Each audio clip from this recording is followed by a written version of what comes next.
Under the same moon, we share the love, embracing the differences like hand in glove. Spreading peace and joy, it's a beautiful sight. Together we shine in each other's light. And now do we stand in love's pure might, watching the world share in love and light. Hearts beating as one in our peaceful flight.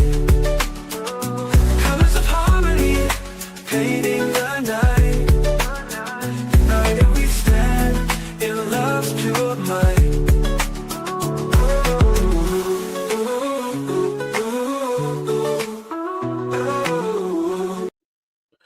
Good afternoon, everyone. Thank you for tuning in to Watching the World 777 News at Noon. Today, we're going to cover, and we have a chance to look and see what the President of the United States had to say to the Republicans, giving them sort of an inside scoop as to the standing of America and what to look forward to in this time.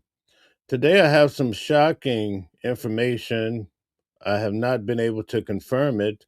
But again, we watch the news, we cover it from all over the world. And I want to share with you what's being broadcast in India. And you're going to find this to be quite shocking in regards to the world scene. Let's get to it. As you come in, hit the like button, share, and subscribe. Larijani claims that few American soldiers have been captured by Iran and that they won't let Trump get away. In fact, he goes on to say that Trump must pay the price. So Iranian media interview with Ali Larijani, the Secretary of the Supreme National Security Council in Iran. He has made a big claim saying that some American soldiers have been captured, though no word from United States regarding this. And he has also said that we will not let Trump go and that Trump must pay the price. So that is the statement coming in from Iran. That's the big claim that is being made by Iran's top security official, who's claiming that few American soldiers have been captured by Iran. So that's a tall claim. There could be some truth to this, that some American soldiers have already been captured by Iran. It's not being really reported on in the United States.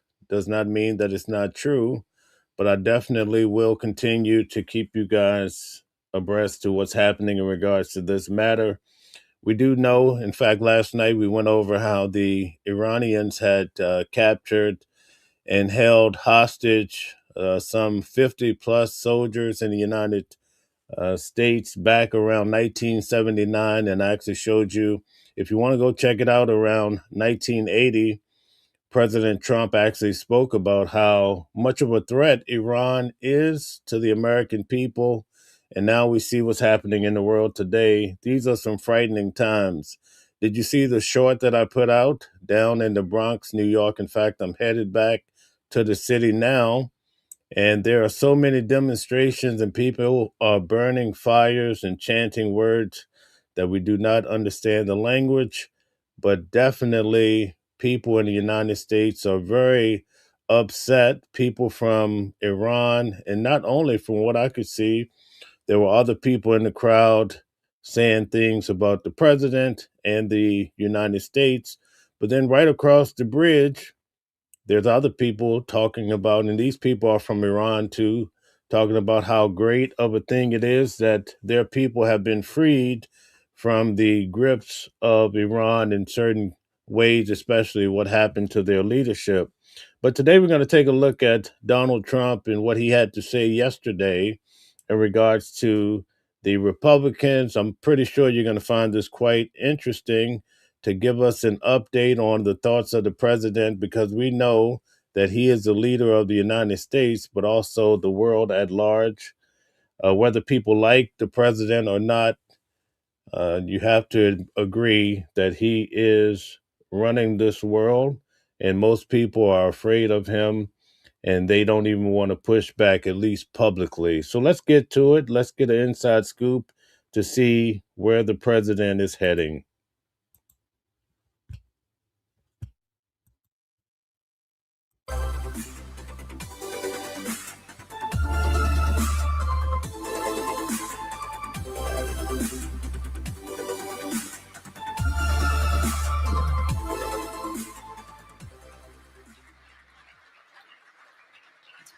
Thank you all so much. Have a seat for just a moment. It is so good to be here again at Doral, President Trump's amazing property. How about a round of applause for this incredible venue? And the Congressional Institute, we're so grateful for bringing us all together as they have done for many years now. This is the best time to be together. It's the best place to be together. We have so much to celebrate. When we were here just last year, we were talking about being on the edge, on the verge of the dawn of a new golden era in America. And my friends, that is exactly what we are in the middle of now, the new golden era, new golden age. And that's because when voters gave us this mandate in the election of 2024, they wanted us to fix everything. As you know, every metric of public policy was an absolute disaster. And they gave the president of the United States, this president, 75 million popular votes. He won the Electoral College decisively. And along the way, and in large part because of his coattails, we had the largest popular vote ever in history for House Republicans, almost 75 million votes. That's right. So we came in with a mandate, and we came in with an agenda, and we began to work very hard. We worked hand in hand with the president to move that agenda along, the America First agenda. And the record of the first year of the Trump administration in the last couple of months has been promises made, promises kept, because we take the responsibility that we have been given by the people seriously. It's a restoration of common sense. We are bringing America back again, and it's largely because of the leadership of the gentleman that I'll introduce to you in a moment. He is the most active president, the most energized president, the most successful president, I believe, in my lifetime. And he's proven it over and over and over. And part of it is because he doesn't sleep, thankfully. He's got so much to do. And I know that because I get calls from him at 2 a.m. and 7 a.m., sometimes in the same day. He doesn't require a lot of sleep, thankfully. And he is the man for the moment. His achievements are incalculable. History will record that this president came at exactly the right time, on the eve of the 250th anniversary of the greatest nation in the history of the world, the most free, most successful, most powerful, most benevolent nation that has ever been. And we understand, and he understands, that it's not guaranteed. He understands that we have to fight for it every single day, and he does that every single day. Just in the last week, my friends, anytime this president sees a problem, he jumps right in to fix it. I've been involved in just what I've been involved in the last few days with him. Several days back, earlier in the week, he recognized that the growth of AI and the new tech and the need for data centers around the country and new energy sources. He pulled together all the leaders in the industry. He's the only person that has the gravitas to be able to do that. And he pulled them all together, and they signed the Ratepayer Protection Pledge to make sure that energy prices continue to go down and don't rise, even though the demand, that's right, it's a big thing. And then a couple of days later, we're working hard in the House, and the House leadership team's doing all of our thing, and I get summoned back to the White House. What is it now? Well, the president needs to save colleges and universities. The NIL, the name, image, and likeness madness has really gotten out of control, and the president's decided that he's the man to fix it, and he is. And so he summoned us all together, and I mean, you probably saw 60 of the biggest names in college sports and athletics and college administration, university admission, all summoned to the White House for a productive meeting to get the SCORE Act and our solutions done and finished up. A few days later, I turn on the TV. You know, I'm trying to rest a little bit. The president doesn't. Why? Because now he's back down here in South Florida, and he has brought together and created the New Hemisphere initiative to take out narco terrorists and secure the hemisphere. This security for the Americas. It's a new initiative that he alone has conceived. This president never stops. There's so much to fix. We have the right man for this hour. History will record one of the most consequential presidencies in the history of this extraordinary country. We are all blessed to be a part of it, to work alongside I guess it's safe to say that he really loves the president, right? him in the legislative branch and to get this done for America. We will continue to do that as we head in to the most important midterm election of our lifetimes. We all know that. Without further ado, my friends, I want to present to you not just our host and the property owner, but the 45th and the 47th President of the United States, Donald J. Trump. From the lakes of Minnesota to the hills of Tennessee, across the plains of Texas, from sea to shining sea, from Detroit down to Houston and New York to LA, where there's pride in every American heart, and it's time we stand and say that I'm proud to be an American, where at least I know I'm free. And I won't forget the men who died, who gave that right to me. And I gladly stand up next to you and defend her still today. 'Cause there ain't no doubt I love this land. God bless the USA.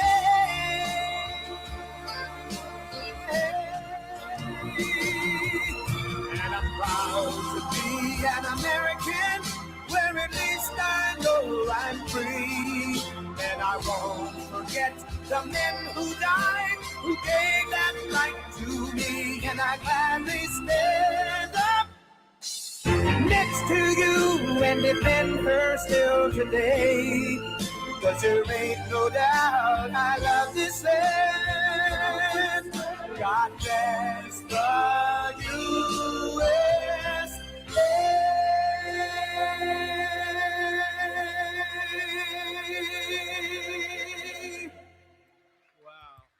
A lot of friends. Sit down. We have a little time. Just everybody. Thank you very much. And to our great speaker, Speaker Johnson. And hello to the men and women of one of the most consequential Republican majorities in history. It's not a big majority, but it's just about the most consequential. The job you've done is incredible. And they are members that are warriors and really people that are for the American people. And that's why you're doing well. And I think that's why we're going to continue to do well. We're fighting a little tradition. You know, historically, the person that wins, Democrat or Republican, wins the presidency. For whatever reason, it doesn't work out. But we've done a lot. I don't know. I think we had the best first year of any president ever. And that includes you. You came along with me. You made it happen. So with your help and hard work, we're making America great again, and we're doing it much faster than we thought. And it's better, stronger, and our country is doing really well. I mean, at a level that nobody thought. We took a little excursion because we felt we had to do that to get rid of some evil. And I think you'll see it's going to be a short-term excursion. How good is our military, right? Amazing. How good? Short term. Short term. Thank you. They're great. You know, we all together in my first term, we rebuilt our military. And I didn't know I'd be using it so much in the second term, but we have a military like no other. It's not even close. But I especially want to recognize the rest of our amazing House Republican leadership team and so many of my friends that are congressmen, some senators. We have some great people in this room, but including Majority Leader, a real brave guy, because I know the real story. I was there that night with him in the hospital when he was given a very small chance of living by a doctor who was very good, by a wife who was desperately in love with him. She cried so much. Because I've seen the other two. I've seen guys at the end of the line, the wives aren't exactly shaken up.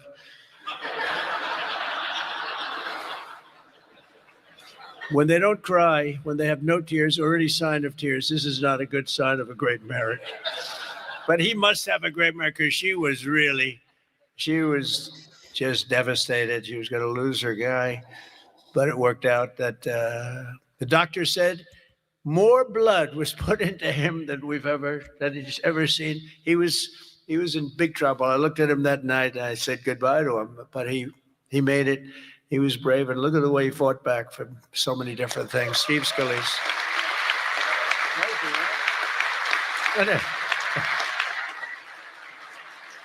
Yeah, we have another one, Tom Emmer, who I really got to know over the last few years, and I'll tell you, he's a winner. He's a champion. with another great wife. We got good wives up in there. Let's say great wife, fine husband. But Tom is just a real champion and a winner. And you have a problem, you go to him, he gets it solved. So thank you very much. Great job. You've done a great job. And our conference chairwoman is Lisa McLean. And we all know Lisa, don't get on her wrong side. It can be a very, very bad experience. Thank you very much. Great job, Lisa. Great job. And a very special thanks. You know, you broke a record. This is over 20 million. This is it's the biggest of these type of events that there's ever been by a lot. You know, you didn't just break it, you broke it by a lot.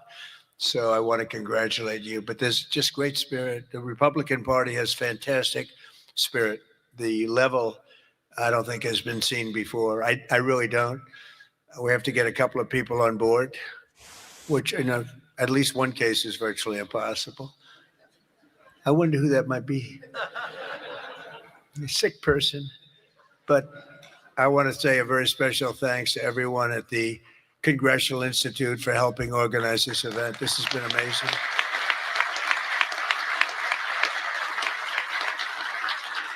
And over the past 9 days, we've been reminded of how vital our Republican majorities are. And it's, you know, it's America's future. We're really fighting because these people, you saw the other night at the State of the Union, you saw these people. They wouldn't stand for a mother who just lost her daughter by having her throat slit from behind. They wouldn't stand for the helicopter pilot who just got the Congressional Medal of Honor for landing safely in Venezuela, a helicopter with a lot of soldiers on that helicopter.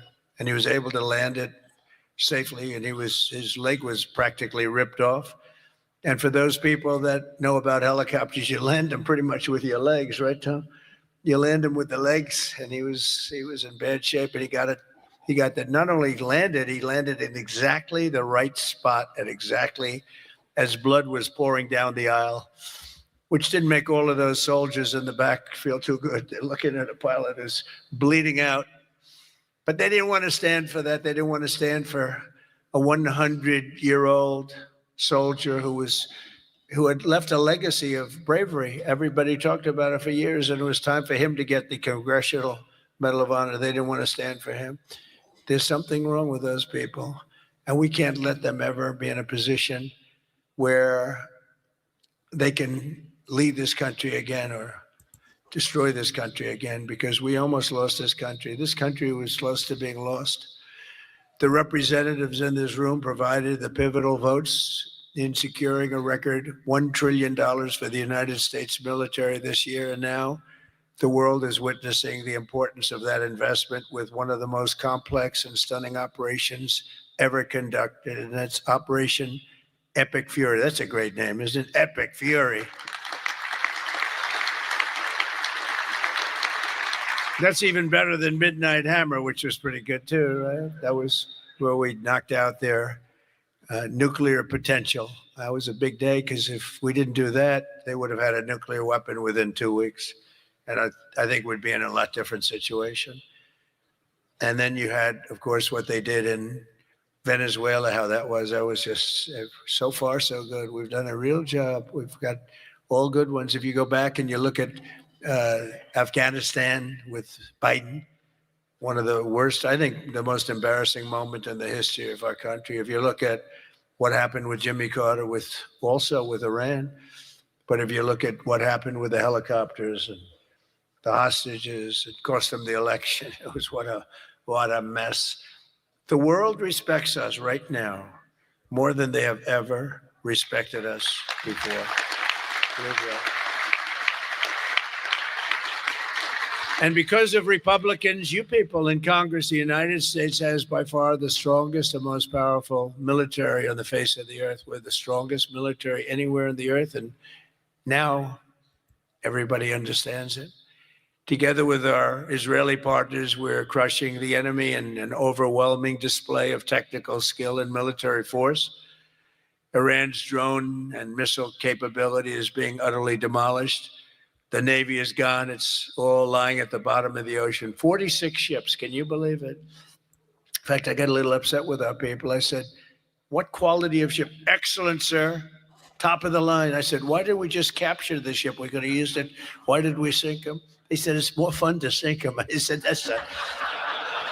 They like sinking them better. They say it's safer to sink them. I guess it's probably true. But think of it. We knocked out 46. It actually took 3.5 days. Their terrorist leaders are gone. We're counting down the minutes until they will be gone. Think of it. We had leaders and they're gone. Then we had new leaders and they're gone. And now nobody has any idea who the people are that are going to be the head of the country, and will not relent until the enemy is totally and decisively defeated. And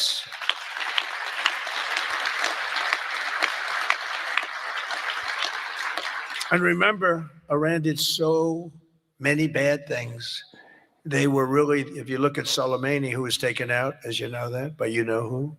But if you look at Soleimani, the father of the roadside, you call it a roadside bomb because most people don't understand the different terms. It was when they plant bombs in roads as you drive by, happily drive by, the bomb goes off, and no matter how strong the armament, it just kills the people. Or you lose your arms, legs, and face. And those bombs got worse and worse, and he got happier and happier, and we took him out. That was a big thing because he was the head. It might have been a much different story. They may have been much more capable than they are had he lived, because he was capable. He was vicious, violent, and capable. But we got rid of him first term. And we did so many things. I mean, we've done so many things. But as you know, on Saturday, I traveled to Dover Air Force Base to be with the families of 6 fallen warriors as they returned to American soil. And I know that everyone in this room joins me in sending our prayers and eternal gratitude to the families of those great heroes. Those families are incredible families, devastating to be. Hardest thing to do. You know, I've done it a lot.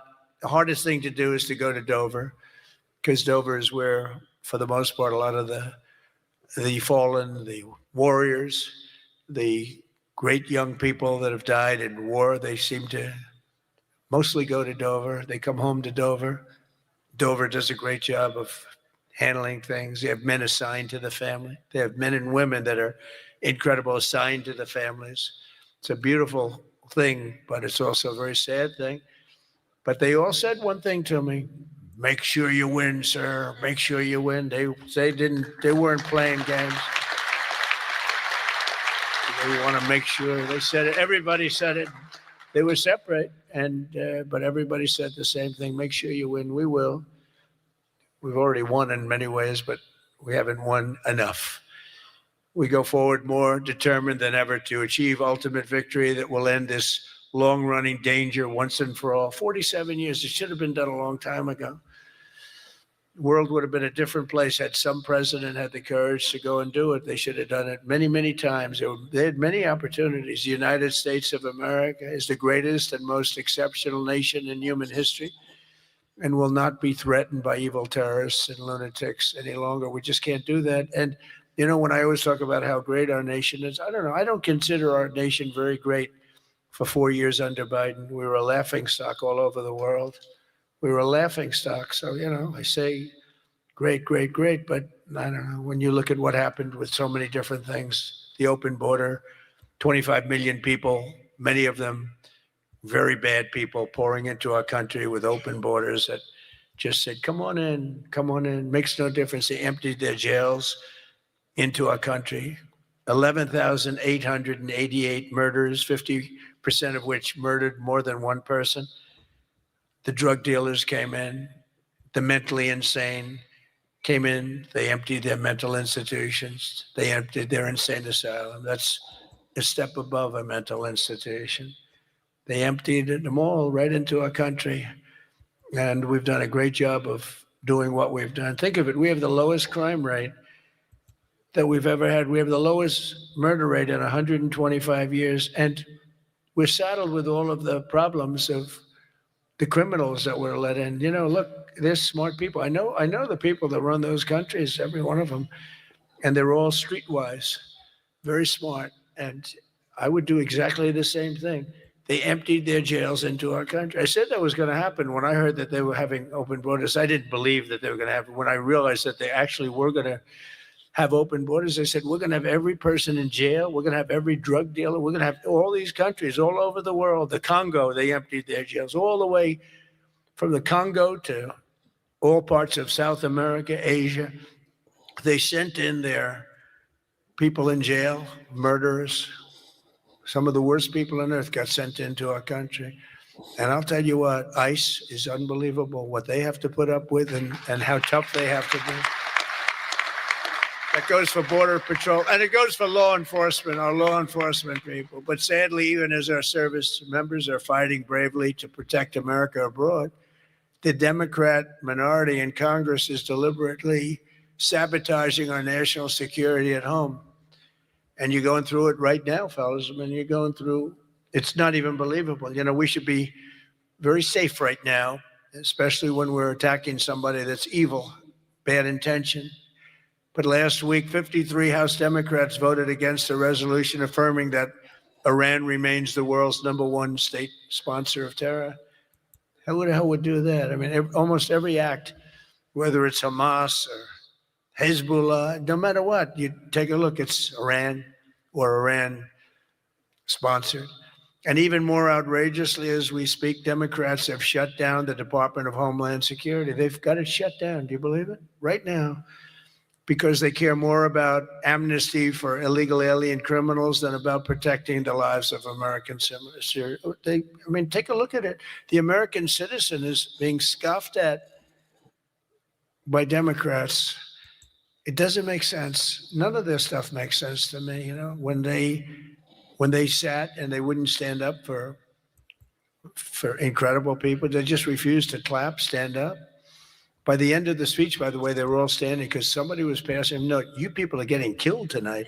They were all, they'd stand up for everything I was saying. At the end, that last half hour, they were standing up for things that they shouldn't have stood up for because they got the word, you're getting killed tonight. Stand up and clap for the woman that just lost her daughter, please, to a violent criminal. But Democrats must vote immediately to reopen the Department of Homeland Security so that we have the resources to keep America safe.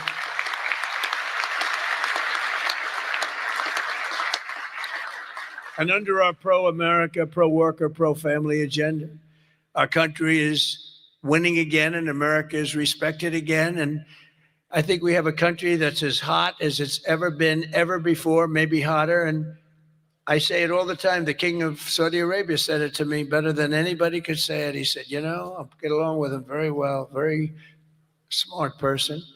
He said, you know, a year and a half ago, your country was dead, absolutely dead. We never thought it was coming back. And now you have the hottest country anywhere in the world. It's true. We're the hottest country anywhere in the world by far. And that's before we showed off our military strength with Venezuela and now with Iran. You know, Iran was supposed to be this big, powerful country. We wrapped the hell out of them.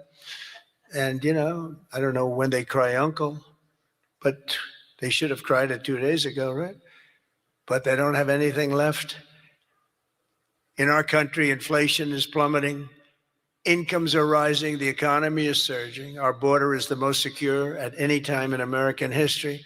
And the murder rate is the lowest in 125 years. That's before my father was born. My father was born 6 years later than that. I don't know if he'd like me to say that. Never liked to talk about his age. He said, don't talk about that. But think about 125 years ago, 1900, the year 1900.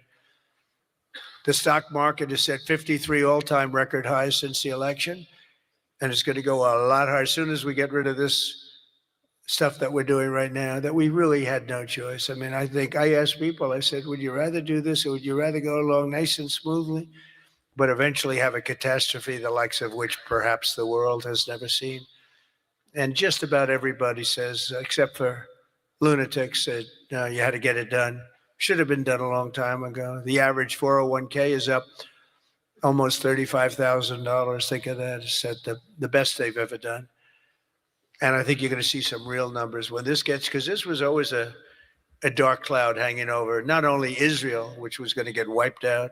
You know, if we didn't do that B-2 attack, Israel would have been wiped out. They would have had a nuclear weapon within 2 weeks after that. And even now, I think they were looking to take over the Middle East, because when you look, and we have pretty good proof, all of those missiles that were so stupidly aimed at Qatar, Saudi Arabia, UAE, they were all aimed, and others, at countries that were sort of like, leave us alone. They were all right. They were sort of neutral, but they weren't doing it. All of a sudden, they're getting hit with missiles. And they could have gone one of two ways. They could have gone toward their side, like, we're with you, or they could have gone with our side, and they really went with our side, and they've helped us, and they've been a big force. But they got hit. But they were going to be hit with us. Had we not done the B-2 raid, and if we not done this one where we said, nope, it's time to go in, we have to go in, have no choice. Number one, if we didn't go in, they would have come in after us, because I see the Democrats trying to justify it, and they're failing because the voter on the street is saying, you got to be kidding. But I see where they're going, where they're always saying, no, there was no reason. Well, I'll give you the best reason of all. Within a week, they were going to attack us 100%. They were ready. They had all these missiles, far more than anyone thought, and they were going to attack us. But they were going to attack all of the Middle East and Israel. And if they had a nuclear weapon, they would have used it on Israel. And this was going to be a major attack. And they had all of those missile sites and all those launchers that we got rid of, about 80% of them right now, by the way. Got rid of most of the, it's died down to a trickle. There are very few launchers left. What our military has done is amazing. They wiped out almost 20%, maybe 22, 23%, but the rest are going very quickly. And the missiles have been largely knocked out. The drones have been knocked down, and we're hitting where they make the drones. We know them all, and we're knocking the hell out of that now where they manufacture the drones. A lot of work, a lot of brilliant work, but we're going to have a much safer world as soon as it's finished, and it's going to be finished pretty quickly. With the help of our House Republican majority, we passed the largest tax cuts in American history, and we have to be talking about it. And with the great, big, beautiful bill, we delivered no tax on tips, no tax on overtime, and no tax on Social Security for our great seniors. And we did something else, which is great, that nobody ever talks about, Tom, and we have to talk about it. We made interest on auto loans fully deductible. That's never happened. We've never had that. Rich people always get deductions, but middle-income people, people that have to struggle a little bit, never did.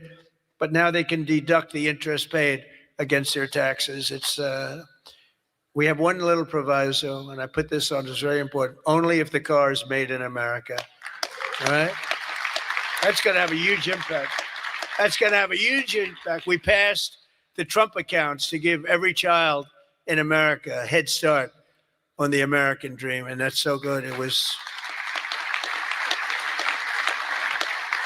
I'll tell you, the Dell family, Dell Computer, put up $6.25 billion. Think of it. Started with very little, nothing, very, very little. Started making computers on his bed. And he said, yeah, people started liking them better than the ones from the store. And he never stopped. And he can write a check for $6.25 billion. He said, and his incredible wife, Susan, they said that's the best thing they've ever done. He's so proud. He's going to do it again. Going to do more. And we have a lot of other people. A lot of very rich people are doing it. A lot of people that aren't so rich are doing it. They're doing it for their kids, but it's turning out. So a young child turns 18 or 21, and all of a sudden they have $100,000 in the bank. What a difference that is between having that and having nothing. And it could be more than that. It could be a lot more depending on what happens with the world.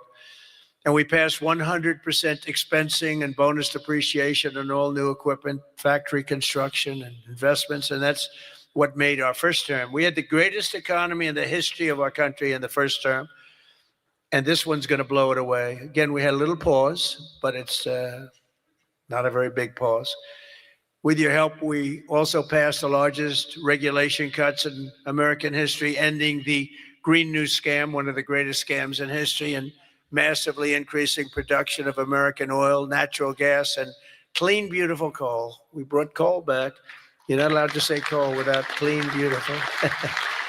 Got to be clean, beautiful. China uses coal. They're building about 65 massive coal plants right now. But China, great respect for China, but you know, they make all the windmills, right? The only thing they don't do is use the windmills. They make them. But try finding wind farms in China. There aren't too many of them.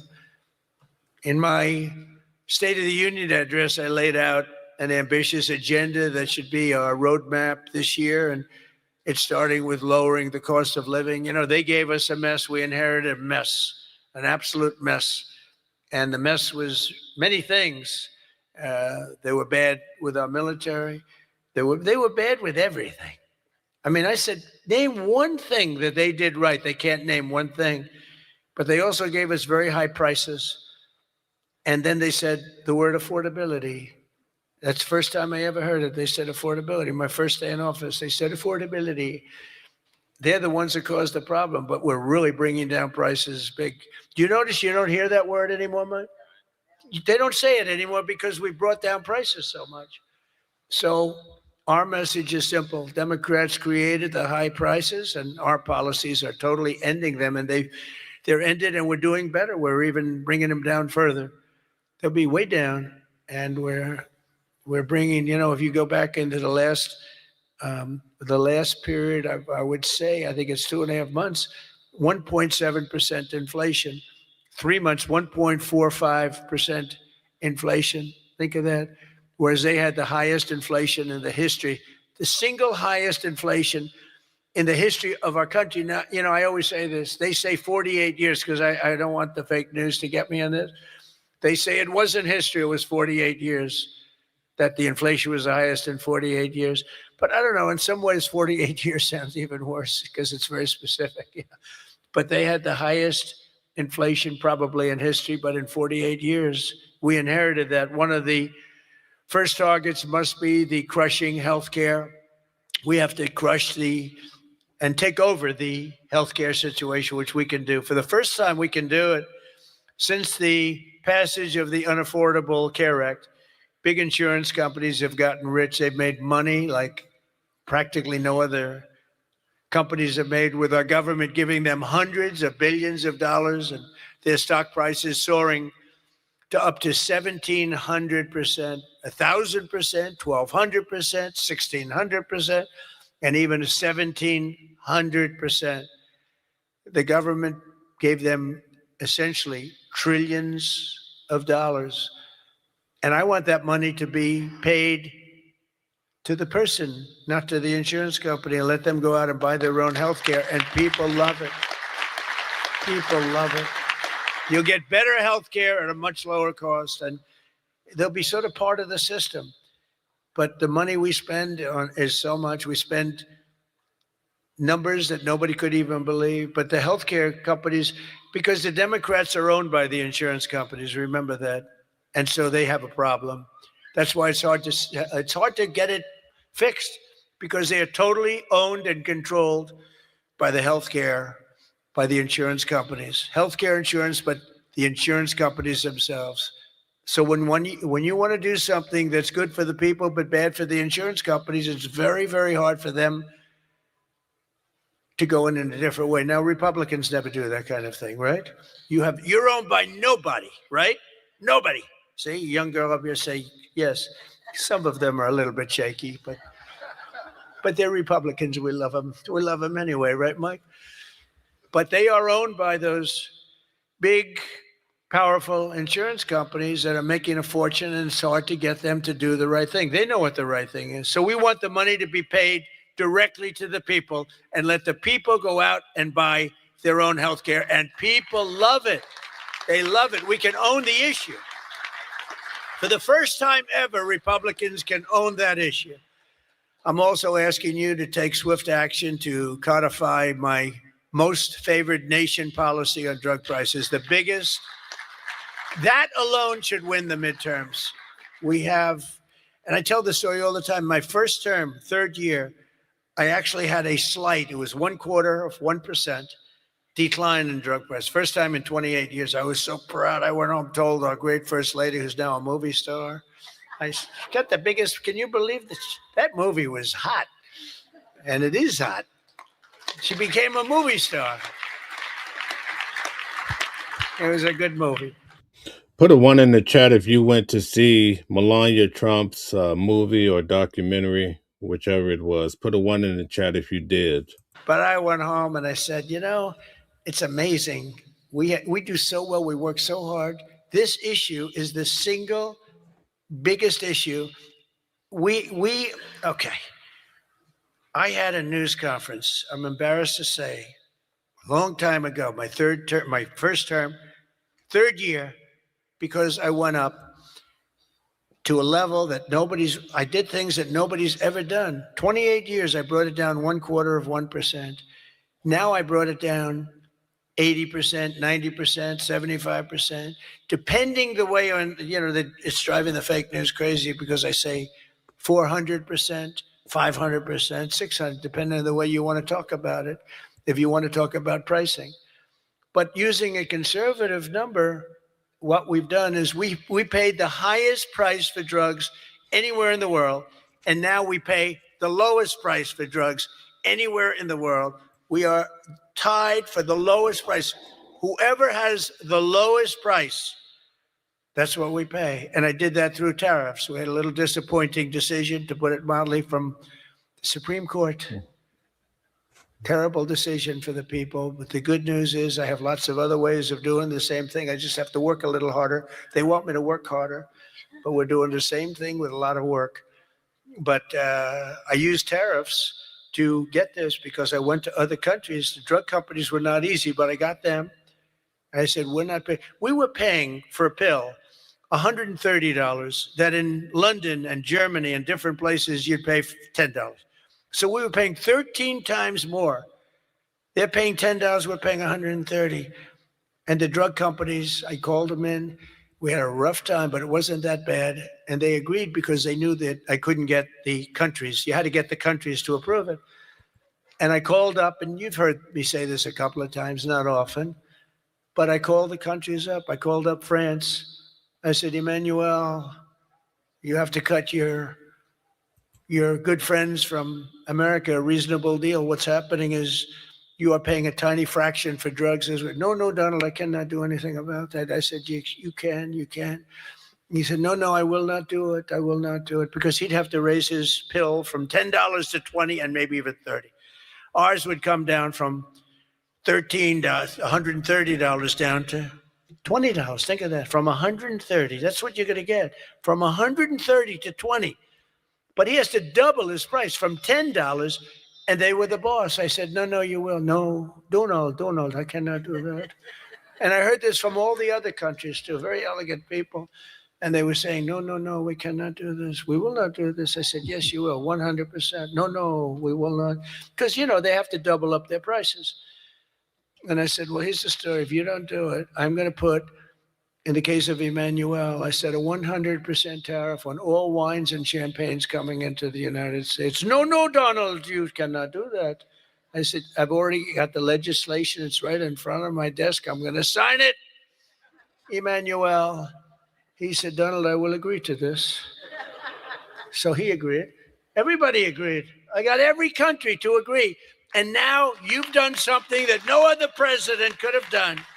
No, I don't want to brag. But, they've said this about a lot of things. No other president could do some of this shit I'm doing. No other president. The things I'm doing, nobody else was going to do it. They say it all the time, sir, could you do this? You're the only one can do it. But we got it done, and we got the countries to all go along. Mm-hmm. Because I said, if you don't do it, I'm going to raise your tariffs to 200%, to 150%. And that's 10 times more than I'm asking for. And every single one, if it took me 5 minutes, that was like a long time. I was doing badly with that one. So now we have most favored nation pricing into permanent law, and you should codify it. But I don't care that much about codifying it, because what politician is going to agree to increase drug prices by 500%? Okay, so, but it's still good to have it codified. Don't you agree? They're saying, sir, we have to codify it. I said, that's okay, but I'm not. Other things you should codify. That I can tell you. This one you should codify, because you want to take credit for it. So if you can, please codify it. Get out there and codify. you're getting an 80%, 85%, 55%, 70% reduction in drug prices. Codify it. But if you don't, no president's going to raise it, in my opinion. Although they are crazy, these people are crazy. They could find a way. You better get it codified. And as we work to bring down interest rates so that more Americans afford a house, I'm also asking you to ban the Wall Street firms, large Wall Street firms, institutional investors from buying up thousands and thousands of single family homes, hundreds of thousands of homes, because homes really are for people, not for hedge funds. We want to get the market out so they can do it.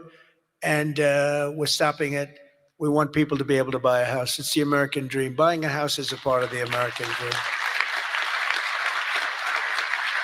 And we must also stand up for the safety of our citizens. One of my guests at the State of the Union was Anya Zarutska, the mother of beautiful 23-year-old Ukrainian girl who was stabbed to death on a train in North Carolina by a deranged criminal, arrested more than a dozen times. And I had the mother, as you know, at the State of the Union, and she was devastated.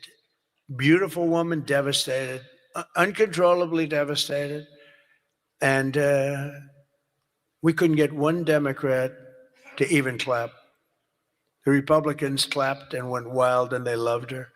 Not one Democrat in that whole room even thought about clapping. They sat there frozen-faced.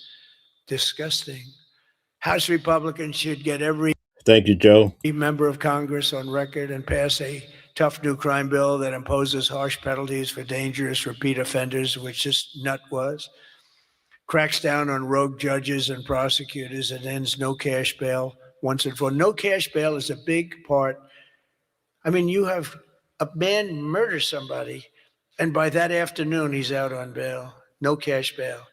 It's a huge problem. We also need to end deadly sanctuary cities, and you have bills before you now, and you're working on things, but hopefully you can do that, Mike, because it's terrible. They're sanctuary for criminals. That's all they are, sanctuary for criminals. They fight ICE all the time. That was the problem up in Minnesota. They had a lot of criminals in there. They wouldn't give it to us.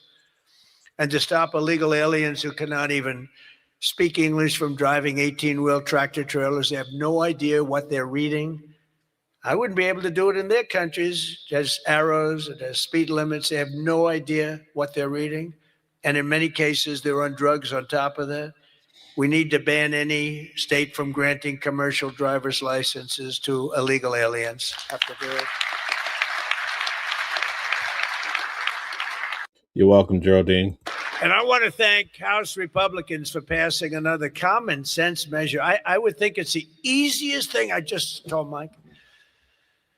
You know, you were at $19 million. I have to say this because Thanks, Debbie. I've never contributed. I was a huge contributor for years and years. Once I became president, I never contributed any money because the greatest thing about being president is I no longer have to contribute. Nobody ever asked me for money. They asked me for my endorsement. I've endorsed just about everybody in the room. But keep winning, right? Yeah. 124-0 this Tuesday. 124 wins, no losses. Is that good? And there were some rebels. We endorsed a few rebels, right? A few that Mike was saying, it's going to be a tough one.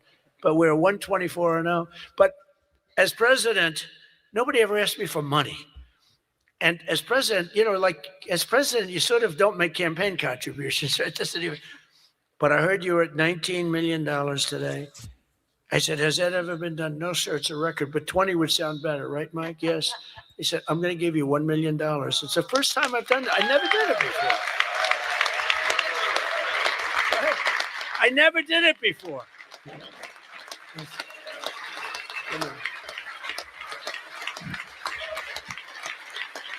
I never did it before. Now I'll be hit up by every political group, every Republican running. Sir, could I have some? Give me a little cash. I'll have Emmer come up to me and say, how about a little cash for my campaign? I will no longer have the excuse that as president.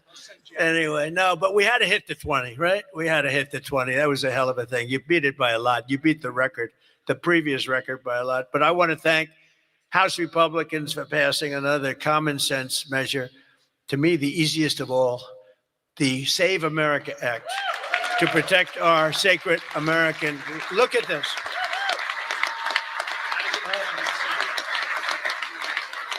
Look.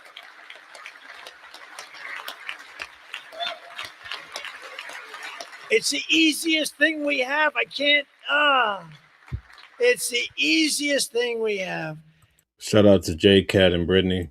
Now, the problem is you call it the SAVE Act, and nobody knew what the hell the SAVE Act. Have you been seeing? I've been working overtime the last month. It's called the Save America Act. And I saw Schumer yesterday. We will stop Save America. He's getting killed. They can't do it. And then the things within the Save America are so good. But just the title. So we had that with MAGA. Greatest name of all time. Make America Great Again. MAGA. It just worked. You know, I had something, Keep America Great.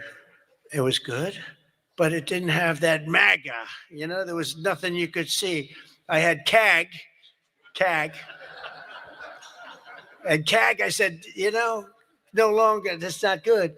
But MAGA is great, and we'll always respect MAGA. We love MAGA. We're never going to let you down with MAGA. But this one's even better if you think about it. This says, America, we're going to save America.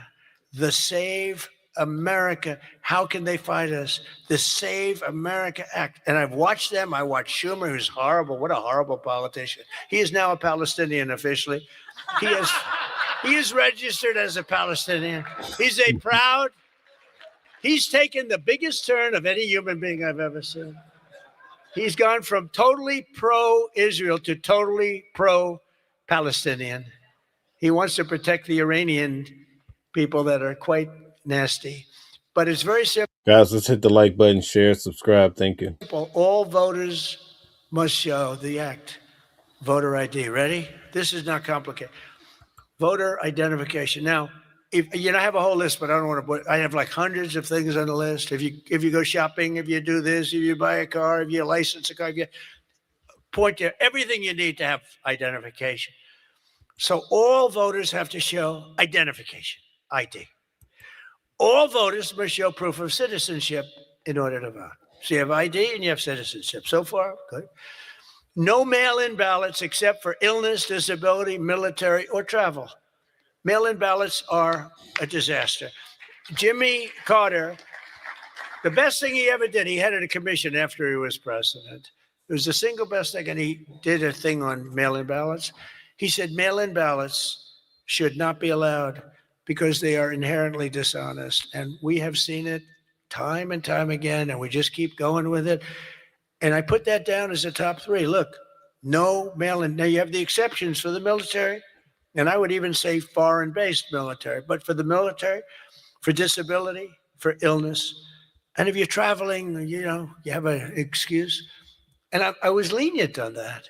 But those three things. Then I added two more. These are best of, best of. These are called best of Trump. We should also add on to this bill. And so what I've asked Mike to do is to draw a new one with these few things added. And let's go for the gold. Let's not just get one like voter ID, but, it can be given to you by your daughter. Your daughter, she has to be of age, like above 6 years old, she's allowed to say. You had to see some of this stuff is so bad.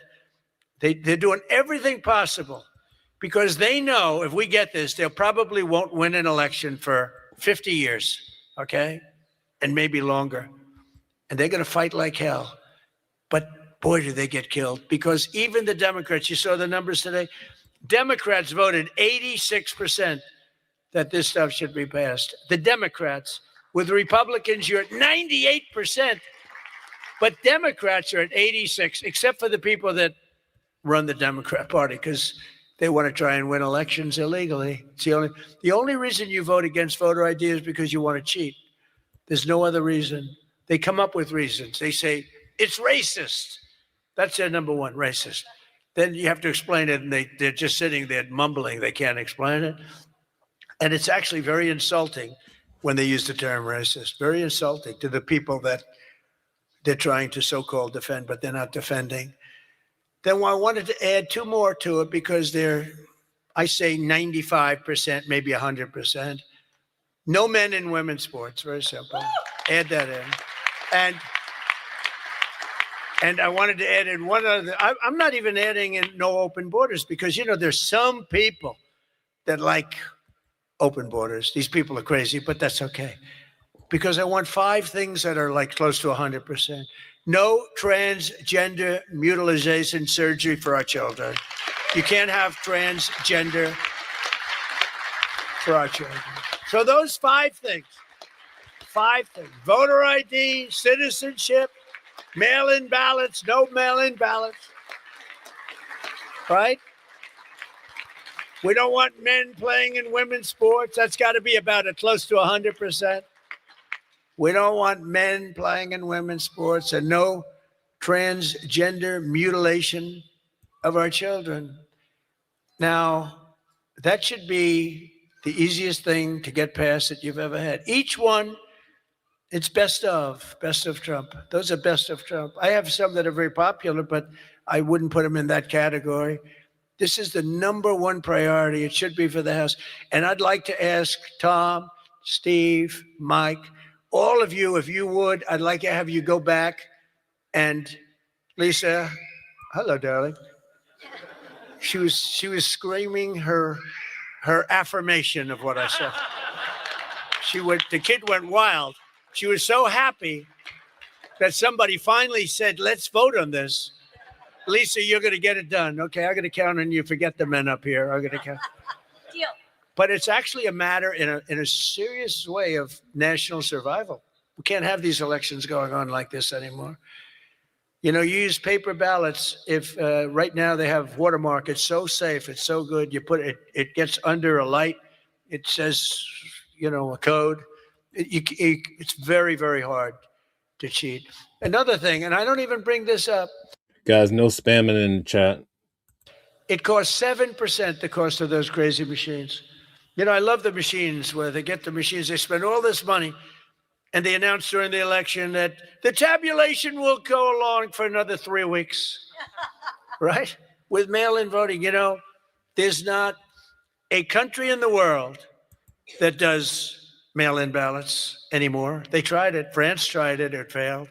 They go to paper ballots. They're all doing paper ballots right now. Most of them are doing paper ballots, except us. And nobody is doing what we're doing. And there's no elections so corrupt as the elections in the United States of America.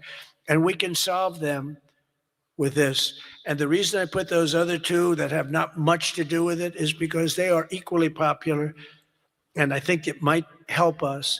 And for those people that like Pfizer, I said, maybe you put them together because a lot of people feel very strongly about Pfizer. Some people don't, but the people that want it, they really want it. And generally, for whatever reason, they're opposed to what we're saying about, you know, about the ballots and about citizenship and all of those things. And so put them together and you might get a vote, but we have to get it done. And then we have to get the Senate to do it. But if you could send a bill up to the Senate, we're going for the gold. We don't want what was said. The SAVE Act, it was all right. Nobody knew what the hell it was, including me. I kept saying, what's this? Save America Act. Don't ever say SAVE Act again. It's a loser. The SAVE Act. Nobody has any idea what are we trying to save? It's the Save America Act. If you could send it up in full form, meaning just straight, we will, I think the Senate has to approve it. I really do. I think, and they're going to have to go the filibuster. And maybe it's going to be the talking filibuster like the old days, the great Jimmy Stewart, right? Remember the great movie, Jimmy Stewart? But they have to get it done because if we don't get this done, if it takes you 6 months, I'm for not approving anything. I don't think we should approve anything until this is approved. And they can't win politically. Look, you have them in a corner, and they're listening to every word I'm saying. It doesn't matter because they can't win it politically. Because when they say, we don't want voter identification, we don't want proof of citizenship, all these things are just losers for them. And they won't be able to withstand it. Just like at the State of the Union, They started clapping at the end. I said that. And the reason, because politically, you have to stand for these great people that were being. And the word came out from people watching it on television, you guys are getting killed. And this is an even bigger example. So if I could ask the people in this room to go for the gold. We're going for the gold. We're not going for the bronze. We're not going to sign a No, Joe, I'm not far away, but I did not feel the earthquake this morning here in New York. watered down version like has been sent up there. Let's go for the gold, and let's just not accept anything else. I'll tell you what, I'm willing to just sort of say I'm not going to sign anything until this is approved. I really am. That's how bad it is. And we're going to have to push the Senate, because you have 4 or 5 senators that are, I don't know, 4 or 5 Republican senators. You'll have to explain them to me, but we're not going to get into that. But we're going to push them to get it done, because I don't think you can politically exist if you're not going to do voter ID and these things. I don't think the people in this country will stand for it. So I'm making my biggest plea tonight. It'll make you, and I'm not doing it for this reason at all. It'll guarantee the midterms. It'll guarantee the midterms. If you don't get it, big trouble, my opinion. If you get this, your midterms, and they know it, for 2 reasons. Number one, they won't be able to cheat. And number 2, the people are demanding it. Every time I go out, Save America, sir, Save America Act. We want the Save America Act, sir. That's all they talk about. They don't talk about housing. They don't talk about anything. That's what they talk about. And if you send it up there, you're going to win the midterms at levels that you can't even believe. And you're going to win every election for a long time until somebody really screws things up, and hopefully that won't happen. But I've never been more confident that if we keep these promises and deliver in this popular agenda, the American people will stand with us in overwhelming numbers, just as they did in 2024. I heard Mike say it's actually 78 million votes, but it was actually 86. You know, they cheated like hell. But it was too big to rig. Remember? I won 3 times. First time was great. Second time, they cheated like hell. It was COVID. And their cheating was at an inspirational level. We can't let that ever happen again. And then they cheated again in the last election, but I went up. The term I used most was too big to rig. You got to go out. Don't believe, because we had polls having us way up. I said, don't believe the polls. Go out and vote. Make it too big to rig. And that's what happened. A couple of races they cheated on. They got away with it. A couple of Senate races, my opinion.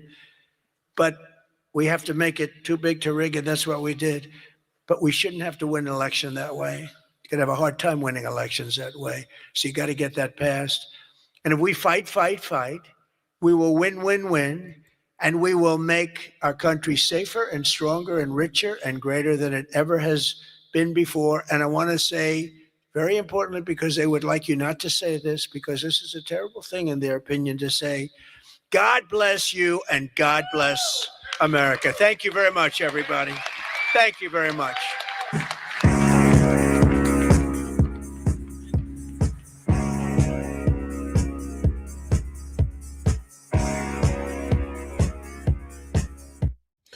All right. Thank you guys for tuning in today. For News at Noon, I wanted to cover this by Donald Trump, his words to the Republicans. How many things did you hear?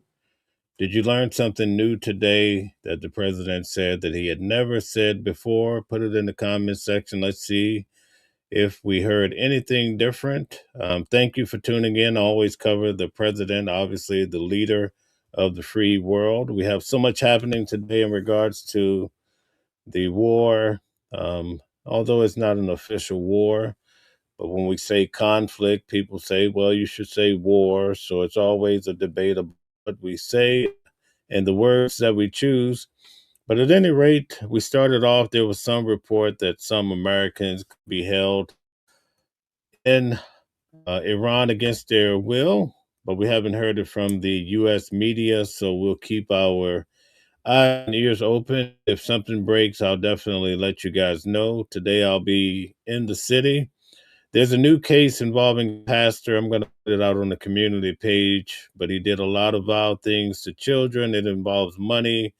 but this is a federal case, so I'll be covering that. Tonight, we have a great show in store at 8 p.m. I have Andre Rainey coming on. He's going to talk about the epidemic of shared families and having to navigate that, because in many states, there are very few rights for men. So it should be a great show. He's an advocate for men when it comes to shared families, being able to take care of your children, and also navigate through child support. So I'm interested in hearing what he has to say tonight at 8 p.m. Tomorrow, news at noon. Make sure you tune in for it. We're going to be covering the hot topics, as well as tomorrow night. Let me make sure I have my days together. Yes, we have Candace Kelly coming on. She's a law professor, so we look forward to hearing from her. And then Thursday night, we have Mama Flips. And Sunday, we have criminal defense attorney Calvin Johnson. So thank you guys for tuning in. Thank you for all the comments. Thanks for sharing. For those who took the time to like the video, and also for the many of you that chose to subscribe, please also turn on your notifications. One Love says child support is fraud. Okay. Well, he's going to get into that tonight. I'm excited to hear that part because they have a big conference coming up, so you'll get a chance to understand more about that. Angelo says Trump is a hero to the average citizens in Iran. Okay. Thank you, Lisa. All right. Stella says like, share, and subscribe. Let's see. Julian says, see, he keeps saying that we cheated in the election. That's why he wants the voter rolls. You don't want this man knowing who you voted for. Definitely say, in my opinion, because he's lying. Okay, thank you for the information in regards to the voter rolls. Okay, thank you. Let's see here. We have Penguin says, One Love, why continue to support a convicted fraud and a violator? Okay. So we have people here supporting Trump and others pushing back. Everybody is welcome. We just ask that you try to have your conflicts in peace. Don't take it to violence, folks. Do not do that. One Love says Trump 2028. John Stevenson is here. Says the same old, same old. Okay, Lisa says no new news. All right, so we just keep hearing the same thing. Grumpy, what does Grumpy have to say? He says, MAGA, get out and vote for the midterm. We outnumber the Dems by millions.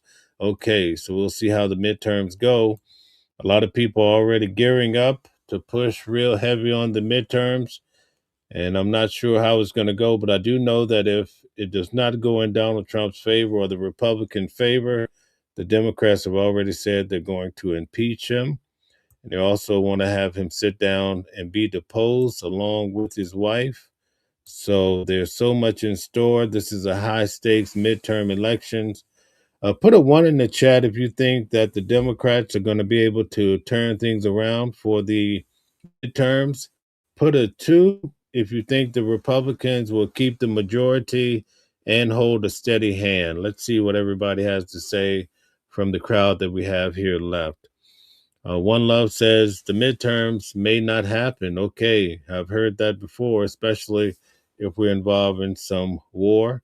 Okay, so far we're divided down the middle. Okay, so far we're right down the middle as far as the Democrats or the Republicans. I think the audience today is divided pretty even keel. Okay, John Stevenson says, I support Trump on most things, but I will still question him on other issues. Thank you, John. You're a big supporter. Thank you. It's always great to have you. Jay Mastermind says, I feel alone in this world. Sorry to hear that. A lot of people feel that way. And having to deal with all of these major issues does not make it any better. I will say that. Okay. Julian says, saying Trump 28, the man is so unhealthy, he won't even be alive then. Okay.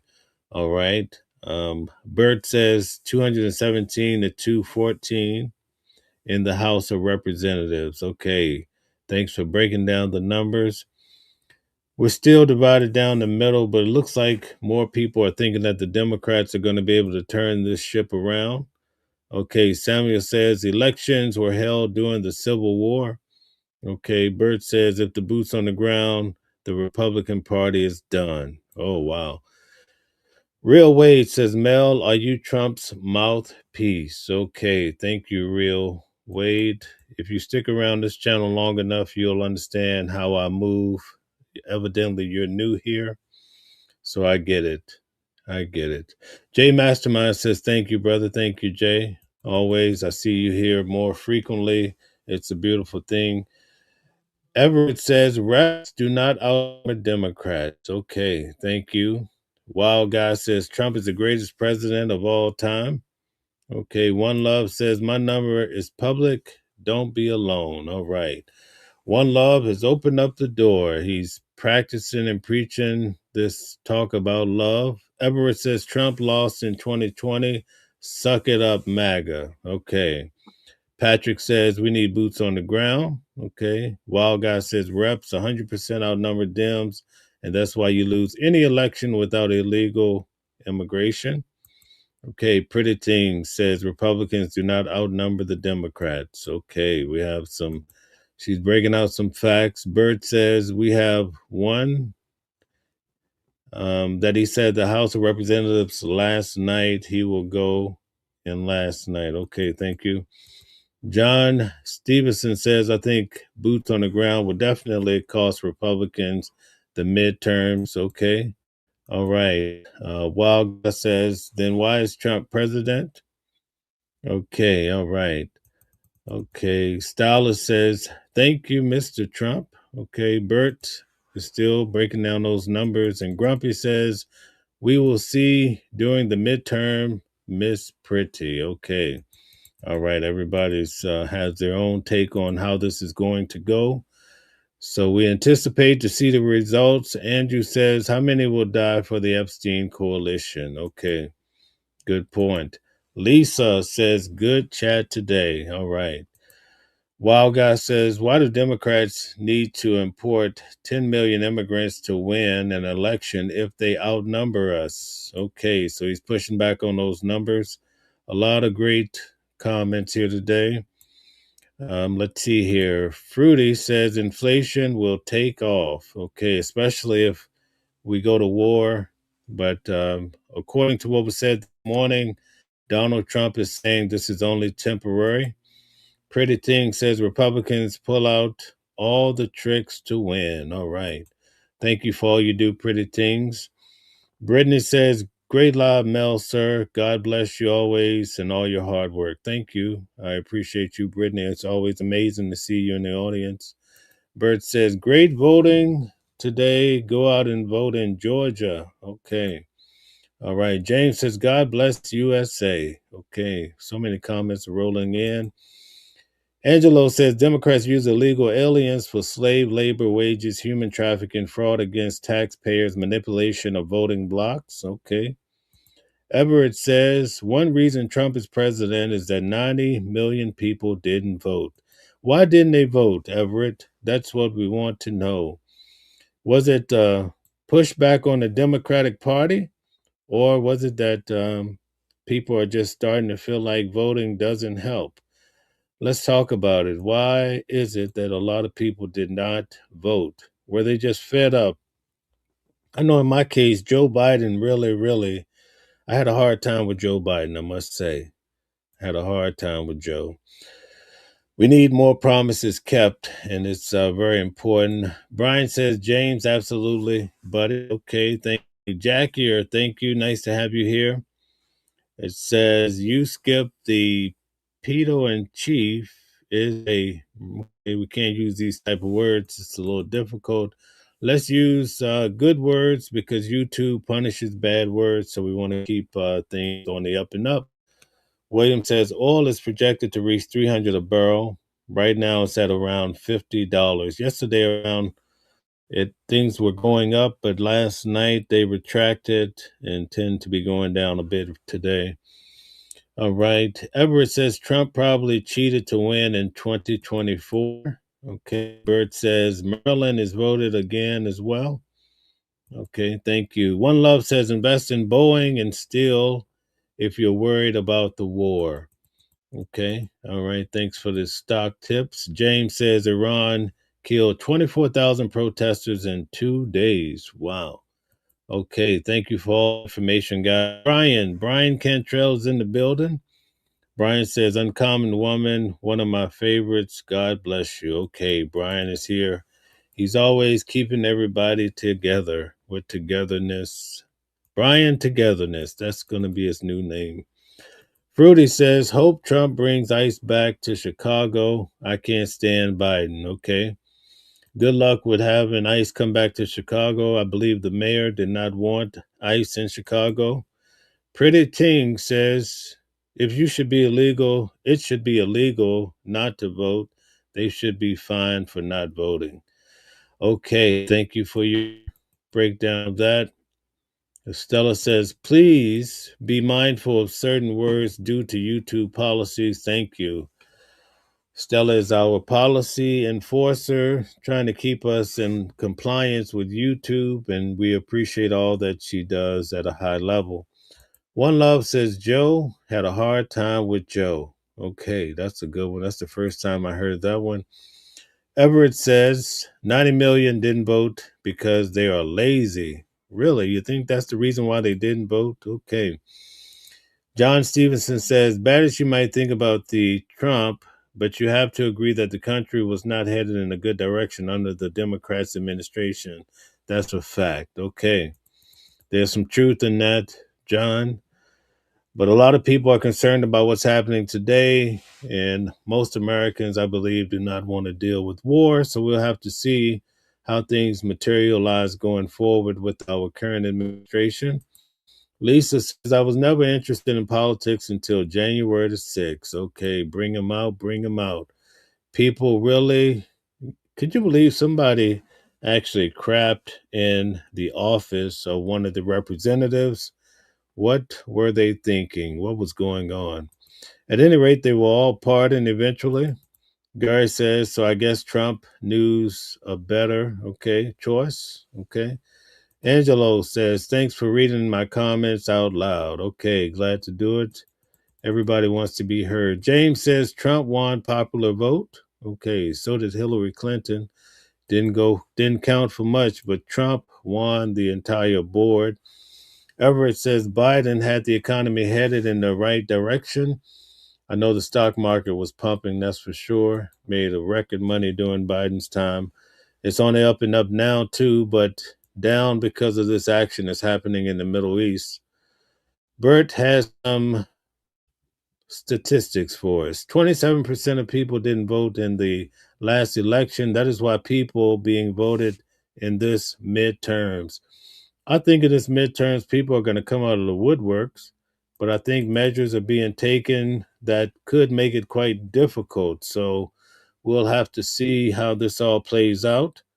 Everett says right-wing media doesn't tell you the truth, people. Okay.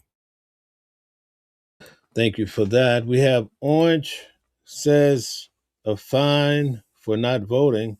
How about a fine for stupid opinions? Votes aren't real unless you have to watch the count personally. Thanks. Okay. All right. We have some pushing back happening.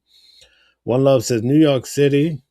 Okay. MV examiners, motor vehicle examiners, will be taken into custody because they were selling the driver's licenses. Okay. That happens a lot. There's a lot of fraud happens. Thank you for keeping the news on the table. Angelo says, we in Chicago need ICE. We support ICE. Okay. With the kind of crime and the gunfire that we've seen over the years in Chicago, I would imagine you would want ICE, right? And I've heard that some of the illegal immigrants have set up shop in Chicago, war on war in the streets. People are just trying to survive and can't even get home safe without some drama, right? Brian says, hello, Mel. Love everyone no matter what. Okay, you stand, whatever aisle you stand on. Go Trump. Okay, Brian is a big Trump supporter. Okay, thank you. Deborah says, stop. Okay, not sure what exactly, but thank you for your comment. Thank you, thank you. All right, we're going to wrap it up here, guys. Thank you so much for all the comments, all the participation. We typically have, over 50,000 people coming in these days, in and out. but it's amazing to see the growth that we have in covering the hot topics in the news. And we have people here with very strong opinions, right? Everybody has strong opinions, but I'm starting to see a lot of the bots and a lot of the people coming in with all the smoke going away. I see some people challenge me all the time. I welcome that. Don't stand down from it. You're entitled to how you feel. But for the most part, I'm starting to see people have friendly fire instead of just going at each other's heads. Brittany says, congratulations, Mel Sir, on 54,000 subscribers. Thank you. We've been growing tremendously, and I really do appreciate all the help. We're on the road to the White House. This Friday, I'll be in Washington, D.C. I'll get a chance to meet with the mayor of Washington, D.C. Hopefully, it'll put me closer to getting into the White House, but I will be going live, so you guys will get a chance to tune in on Friday. Have a lot of traveling coming up in the next few weeks, but we're going to get through this. A lot of things happen. This Saturday, I'm going to have a celebrity packed day.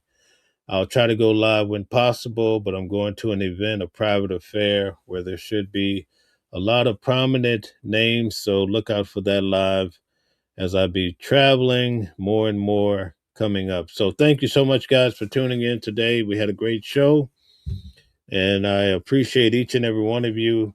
I know it's a lot. We do a lot of shows here lately, but many of you show up constantly, especially shout out to our moderators who consistently keep the chat going and try to help everybody navigate without being harassed too much. All right. So thank you.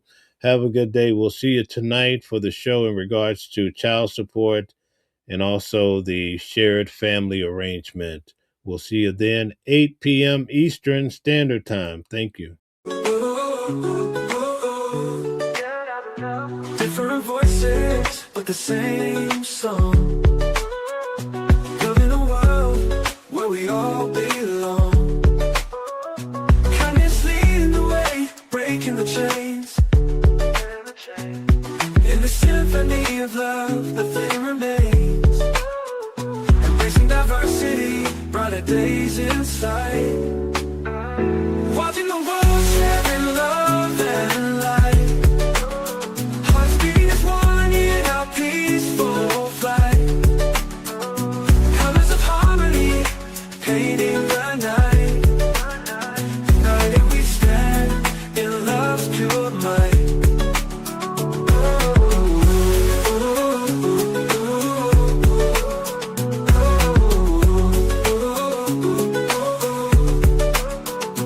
Watching the world sharing love and light. Hearts beating as one in our peaceful flight. The colors of harmony, painting the night. United we stand in love's pure might.